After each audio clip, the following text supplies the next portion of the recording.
Hello বন্ধুরা, আপনারা কেমন আছেন? আশা করি আপনারা অনেক ভালো আছেন। তো আবারও আমি বেরিয়ে গিয়েছিলাম আমাদের জমিতে কিছু কাজ করার জন্য। তো বন্ধুরা, আপনারা তো আমার আগের ভিডিও দেখেছিলেন যে আমি পাটের জমিতে বীজ করেছিলাম। তো সেই বীজে কি আমাদের উপকারিতা হয়েছে সেটাই দেখার জন্য আমরা কিন্তু চলে যাচ্ছি। তো বন্ধুরা, তোমরা দেখতে পাচ্ছ আমি এখানে কত সুন্দর সুন্দর করে হেঁটে আসছি।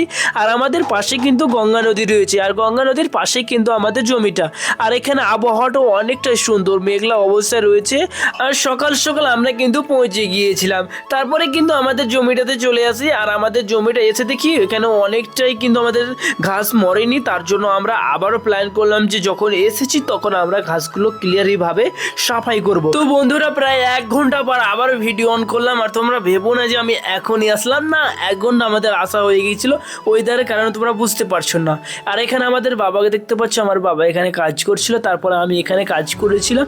তো অনেকটাই ঘাস রয়েছিল। আর প্রায় আমরা 3-4 ঘন্টার মধ্যে সেই আমাদের ভাষায় 5 কাঠা জমি বলে, সেই 5 কাঠা জমি কিন্তু আমরা করে নিয়েছিলাম। তারপরে কিন্তু আমার ভাই আমাদের ঘাসগুলো যতগুলো রয়েছিল একটি জমা করে নিল, কারণ আমাদের বাড়িতে গরু রয়েছে, তারাও খাবে। তো দেখতে পাচ্ছ বন্ধুরা, আমরা এভাবেই কিন্তু বাড়ি চলে আসি। তো ভিডিওটা এ পর্যন্ত। ভিডিওটা কেমন হয়েছে অবশ্যই কমেন্ট করে জানাবে। তো চলো, টাটা, বাই বাই।